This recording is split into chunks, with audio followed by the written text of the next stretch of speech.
ನಮಸ್ಕಾರ ಸ್ನೇಹಿತರೆ, ಈ ವಿಡಿಯೋದಲ್ಲಿ ಮೆಹ್ರಾನ್ಗಢ ಕೋಟೆಯ ಬಗ್ಗೆ ತಿಳಿದುಕೊಳ್ಳೋಣ. ರಾಜಸ್ಥಾನದ ನಭೋಮಂಡಲವನ್ನು ಕತ್ತರಿಸುತ್ತಿರುವ ಈ ಅದ್ಭುತ ಕೋಟೆ ಮೆಹ್ರಾನ್ಗಢ ಕೋಟೆ. 400 ಮೀಟರ್ ಎತ್ತರದ ಬೆಟ್ಟದ ಮೇಲೆ ನಿರ್ಮಿಸಲಾದ ಈ ಕೋಟೆ ಜಗತ್ತಿನ ಅತಿದೊಡ್ಡ ಕೋಟೆಗಳಲ್ಲಿ ಒಂದಾಗಿದೆ. ಮೆಹ್ರಾನ್ಗಢ ಕೋಟೆಯ ಇತಿಹಾಸ 1459ರಿಂದ ಶುರುವಾಗುತ್ತದೆ. ಈ ಕೋಟೆ ನಿರ್ಮಿಸಿದವರು ರಾವ್ ಜೋಧ್ಪುರ್ನ ಸ್ಥಾಪಕ. ಅವರು ತಮ್ಮ ಹೊಸ ರಾಜ್ಯವನ್ನು ರಕ್ಷಿಸಲು ಈ ಬೃಹತ್ ಕೋಟೆಯನ್ನು ಬೆಟ್ಟದ ಮೇಲೆಯೇ ಕಟ್ಟಿಸಿದರು. ಈ ಕೋಟೆ 1200 ಎಕರೆ ವಿಸ್ತಾರದಲ್ಲಿದೆ, ಅಂದರೆ ಒಂದು ಸಣ್ಣ ಪಟ್ಟಣದಷ್ಟೇ ದೊಡ್ಡದು.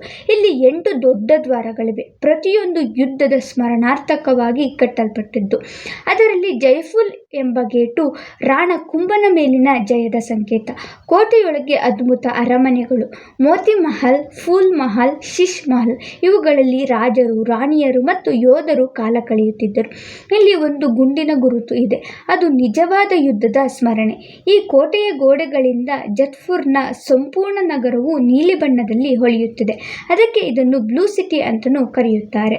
ಮೆಹ್ರಾನ್ಗಢ ಕೋಟೆ ಕೇವಲ ಕಲ್ಲುಗಳಿಂದ ಮಾಡಿದ ಕಟ್ಟಡವಲ್ಲ, ಇದು ರಜಪೂತ ವೀರತೆ ಮತ್ತು ಗೌರವದ ಜೀವಂತ ಚಿಹ್ನೆ. ಈ ವಿಡಿಯೋ ನಿಮಗೆ ಇಷ್ಟ ಆದರೆ ನಮ್ಮ ಚಾನಲನ್ನು ಸಬ್ಸ್ಕ್ರೈಬ್ ಮಾಡಿ. ಧನ್ಯವಾದಗಳು.